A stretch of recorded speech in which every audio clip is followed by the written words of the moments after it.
मेरे पापा के देहांत के बाद माँ बहुत अकेली हो गई, तो मैं उन्हें अपने ससुराल ले आई।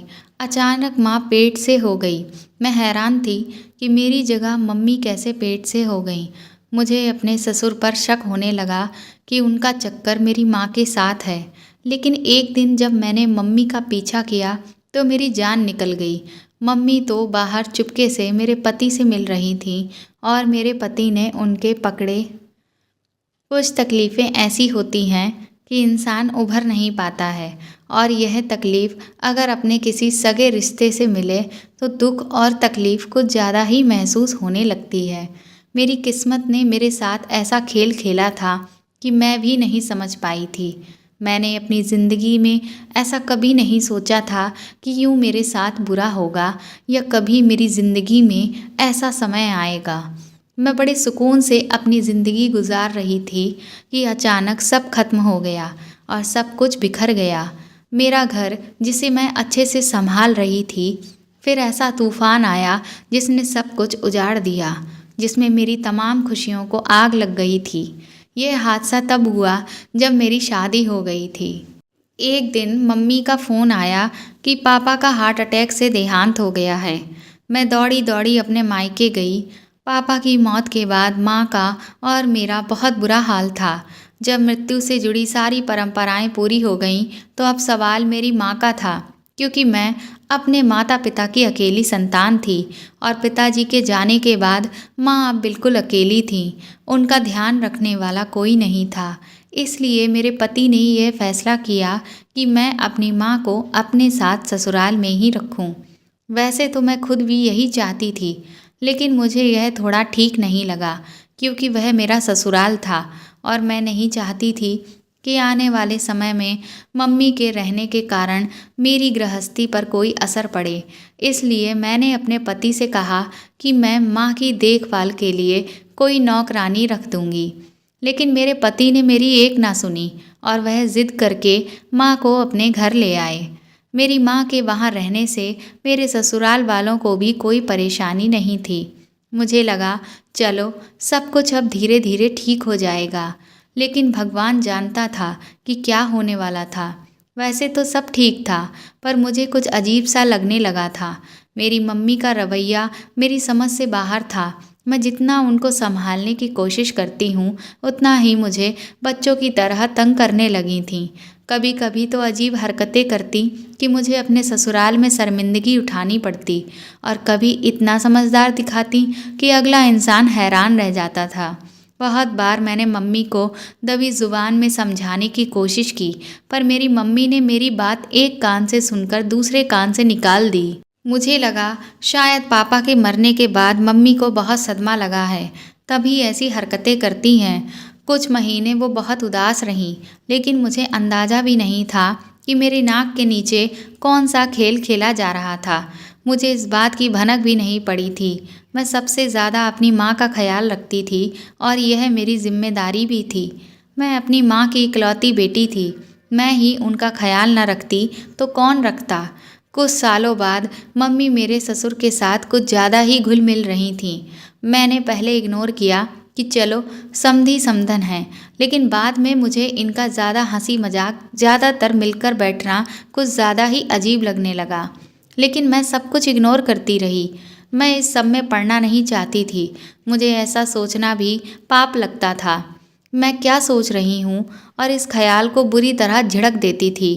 मेरे तो गुमान में भी नहीं था कि मेरी मम्मी मेरे ससुराल में कुछ ऐसा करेंगी जिसकी वजह से मैं किसी को मुंह दिखाने के काबिल नहीं रहूँगी, और ये सब हो जाएगा जिसकी मुझे बिल्कुल उम्मीद भी नहीं थी। काश मुझे पहले पता चल जाता तो मैं यह सब होने ना देती। फिर ऐसे ही कुछ वक्त गुजरा। मेरी मम्मी अब मेरे ससुर के साथ ज़्यादा लगाव रख रही थीं। मुझे रह रहकर ख्याल आता था कि मेरी माँ क्या कर रही हैं और किसी रिश्ते को क्या से क्या बना रही हैं। मैं फ़िलहाल कुछ बोल नहीं सकती थी। मैं माँ का लिहाज कर जाती थी और ससुर को तो कुछ कह ही नहीं सकती थी। मैं बिना सबूत ऐसा कुछ करना नहीं चाहती थी जिससे मैं अपनी ही नज़रों में गिर जाऊं। लेकिन अब मुझसे और ज़्यादा बर्दाश्त नहीं हो रहा था। मैं फिर से मम्मी को समझाने लगी, पर मेरी मम्मी कहने लगी कि तुम फालतू में ही परेशान हो रही हो। मैं अपना वक्त गुजारती हूँ, खुश होना चाहती हूँ। उन्होंने मेरे सामने जज्बाती होने का नाटक रचा और मैं चुप हो गई। लेकिन मेरे अंदर की बेचैनी खत्म नहीं हो रही थी। मुझे अंदाज़ा भी नहीं था कि मम्मी ऐसा घटिया काम करेंगी, जिसके बारे में मैं सपने में भी नहीं सोच सकती थी। फिर समय तेजी से गुजरने लगा और मेरी माँ का रवैया वैसे का वैसा ही रहा। मैं अब कोई रोक टोक नहीं करती थी, बस खामोशी से यह सब देख रही थी। फिर एक दिन मम्मी ने इच्छा जताई कि उन्हें हरिद्वार जाना है, तो मैंने मना किया कि इस उम्र में आप कहाँ अकेले जाएंगी। गर्मियों की छुट्टी में चलना तो हम सब साथ चलेंगे। लेकिन वो ना मानी। जब मेरे पति को पता चला तो उन्होंने कहा कि 2 दिन बाद उन्हें ऑफिस के काम से हरिद्वार जाना है, तो सासू माँ उनके साथ चलें। ये सुन मैं खुश हो गई, क्योंकि इससे मम्मी की इच्छा भी पूरी हो जाती और मेरी भी। मेरी इच्छा ये थी कि मम्मी कहीं हरिद्वार मेरे ससुर को अपने साथ ना ले जाएं। वहाँ तो वो दोनों बिल्कुल अकेले होते। लेकिन मेरे पति ने मेरी उलझन सुलझा दी। 3 दिन बाद ये लोग वापस आ गए। अब तो मम्मी पहले से ज़्यादा खुश रहने लगी थीं। अब तो मम्मी को जहाँ भी जाना होता मेरे ससुर को साथ लेकर जाती थीं। मैं यह बदलाव देखकर हैरान थी। फिर कुछ दिन के बाद मम्मी का घर से निकलना कुछ ज़्यादा ही हो गया था। हर दूसरे तीसरे दिन मम्मी बाहर घूमने जाती। मेरे पूछने पर बताती कि मैं अपनी सहेली के घर गई थी। मैंने इतने सालों में उनकी किसी सहेली का कोई जिक्र नहीं सुना था। मैं समझ गई कि मम्मी मुझसे बहाना बना रही हैं। अब तो मुझे और बेचैनी होने लगी थी। मैं अब पता करना चाहती थी कि मामला क्या है। मम्मी मुझसे क्या छुपा रही थीं। मैं मम्मी पर शक नहीं करना चाहती थी, लेकिन मेरी मम्मी की हरकतें ऐसी थीं जिसके कारण मैं बहुत परेशान और चिड़चिड़ी रहने लगी। फिर कुछ दिन से मैं देख रही थी कि मम्मी खटाई और अचार बहुत खा रही थीं। पहले तो मैंने इसे अनदेखा कर दिया, लेकिन अब रोज़ ही मम्मी खाने लगी थीं। फिर वो दिन आया जब मेरी दुनिया ही हिल गई। एक दिन मम्मी अचानक से बेहोश हो गईं। उस वक्त घर पर कोई नहीं था, तो उन्हें हॉस्पिटल लेकर मैं ही गई। फिर जब डॉक्टर ने उनका चेकअप किया और मुझे जो बताया, मेरे पैरों तले ज़मीन निकल गई। डॉक्टर ने बताया कि मम्मी प्रेग्नेंट हैं। ये जानकर तो मैं शर्म से पानी पानी हो गई। इस उम्र में तो मुझे प्रेग्नेंट होना चाहिए था। मुझे समझ नहीं आ रहा था कि अब मैं अपने पति से क्या कहूँगी। और रही बात ससुर की, तो ये बच्चा तो उनका ही था, तो वो क्या कहेंगे। वो तो मानने से ही इनकार कर देंगे। मुझे डर लगने लगा कि कहीं मेरी मम्मी के कारण मेरे पति मुझे तलाक ना दे दें। जब मम्मी को होश आ गया तो मैं उन्हें घर लेकर चली आई। घर आकर मेरा गुस्सा मम्मी पर फूट पड़ा। मैंने उनसे कहा कि यह आपने क्या किया, आपको यह सब करते हुए शर्म नहीं आई। तो मम्मी रोने लगी और मुझे समझाने लगी कि मेरी बच्ची, मुझे गलत मत समझो। मैंने कहा, अपने यह मगरमच्छ के आंसू मेरे आगे ना बहाओ। आपकी करतूत को मैं बहुत समय से देख रही थी और उसका आज यह परिणाम दिख गया है। आपको ज़रा भी शर्म नहीं आई अपनी बेटी के ससुराल में ऐसी हरकतें करते हुए। आपने एक बार भी नहीं सोचा कि आपकी इन हरकतों की वजह से मेरी गृहस्थी बर्बाद हो सकती है। आप मेरे ससुर भी ऐसे ही निकले। मेरी बात सुनकर मम्मी कहने लगी, तुम गलत समझ रही हो। मेरा तुम्हारे ससुर के साथ कोई चक्कर नहीं है। मैंने कहा, बस करिए और आज के बाद मुझसे बात भी मत करिएगा, नहीं तो बहुत बुरा होगा। और मैंने उन्हें अपने कमरे से बाहर निकाल दिया। रात को जब मेरे पति ऑफिस से लौट कर आए तो मैं ऐसे कोशिश करने लगी कि उन्हें यह ना लगे कि मैं परेशान हूँ। उस रात मुझे नींद ही नहीं आ रही थी। मैं बस चुपचाप आंखें बंद करके लेटी हुई थी। मुझे अंदर ही अंदर यह डर खाए जा रहा था कि जिस दिन यह सच सामने आ गया, उस दिन मेरी गृहस्थी का क्या होगा। करीब आधी रात का समय था। तभी मैंने महसूस किया कि मेरे पति बहुत ही धीरे से बिस्तर से उठकर बाहर गए। बाहर जाने से पहले उन्होंने मुझे चेक किया कि मैं सो रही हूँ या नहीं। अगर वह नॉर्मल तरीके से उठकर जाते तो मुझे अजीब नहीं लगता, लेकिन बाहर जाने से पहले उन्होंने मुझे चेक किया कि मैं सो रही हूँ या नहीं। फिर वह गए।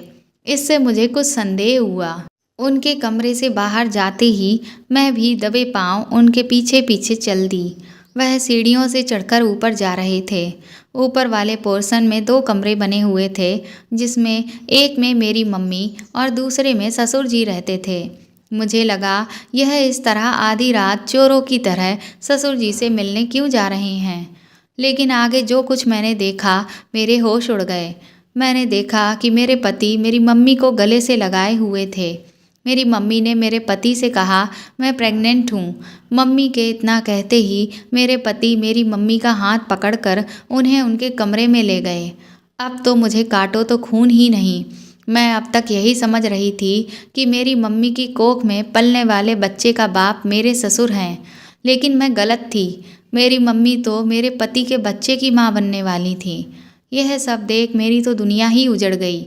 मेरी नाक के नीचे मेरी माँ और मेरा पति मुझे धोखा दे रहे थे और मुझे पता ही नहीं चला। मैं तो अब तक यही सोच रही थी कि मेरी माँ का चक्कर मेरे ससुर के साथ चल रहा है, लेकिन यहाँ तो मेरी माँ ने मेरी ही गृहस्थी उजाड़ डाली थी। वह मेरी सौतन बनने की तैयारी कर चुकी थी। मुझे अपनी माँ से घिन आने लगी। फिर मुझे याद आया कि कुछ महीने पहले जब माँ को हरिद्वार जाना था, तभी ऐसा संयोग बना कि मेरे पति को भी ऑफिस के काम से हरिद्वार जाना था। क्योंकि मेरा शक तो मेरे ससुर के ऊपर था, इसलिए उस वक्त तो मैं इस बात से खुश थी कि मेरे पति मेरी माँ के साथ जा रहे हैं। मुझे क्या पता था कि यह संयोग नहीं बल्कि मेरे खिलाफ साजिश थी। असल में मेरी माँ का चक्कर मेरे पति के साथ चल रहा था। मेरा रो रो कर बुरा हाल था, लेकिन मैं अपना दर्द दिल में दबाकर चुपचाप आकर बिस्तर पर लेट गई। 2 घंटे बाद मेरे पति मम्मी के कमरे से वापस आ गए और आराम से सो गए। अब तो यह हर रोज़ का हो गया। रोज़ रात को मेरे पति चुपचाप से उठते और मम्मी के कमरे में चले जाते। यह सब मेरी बर्दाश्त के बाहर होता चला जा रहा था। फिर एक दिन मुझसे रहा ना गया और फिर मैंने अपने पति पर इल्ज़ाम लगा दिया कि तुम्हारा अपनी सास के साथ चक्कर है और यह सब तुम्हारी वजह से हुआ है। तुमने मुझे धोखा दिया है, मेरा विश्वास तोड़ा है। मैं रो रो कर थक चुकी थी। मेरे पति मुझे ही झूठा साबित करने लगे। बोले, मेरा दिमाग खराब हो गया है, मैं जैसा सोच रही हूँ वैसा कुछ नहीं है। मैंने कहा कि तुमने और मम्मी ने क्या मुझे बेवकूफ़ समझ रखा है। मैंने सब कुछ अपनी आंखों से देखा है। जब मैंने यह बात कही तो मेरे पति मुझ पर चिल्लाने लगे। बोले, बताओ क्या देखा है तुमने। तो मैंने उन्हें सब कुछ बता दिया कि कैसे वह चुपके चुपके आधी रात मम्मी के कमरे में उनसे मिलने जाते हैं। मैंने कहा, अब मुझे समझ आ रहा है कि आप मम्मी को इस घर में लाने की ज़िद क्यों कर रहे थे, जबकि मैं उनकी सगी बेटी होकर उन्हें इस घर में नहीं लाना चाहती थी। मेरी बात सुनकर मेरे पति का चेहरा उतर गया और वह तुरंत ही बिना कुछ कहे घर छोड़कर चले गए। मुझे कुछ समझ में नहीं आ रहा था कि आखिर मैं किस पर भरोसा करूं और किस पर ना करूं। मैं अब अपनी ज़िंदगी से बहुत दुखी हो गई थी। मुझे उस दिन पर अफसोस होने लगा था जिस दिन मैं अपनी माँ को इस घर में लेकर आई थी। मेरी माँ ने रिश्तों को तार तार कर दिया था और बड़ी बेशर्मी से मेरे सामने रह रही थी।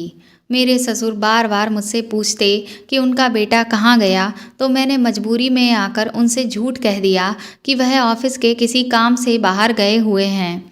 जब उन्होंने मेरे उदास रहने का कारण पूछा तो मैं उन्हें कुछ भी ना बता पाई। अब मेरी आंखें हर वक्त भीगी रहती थीं।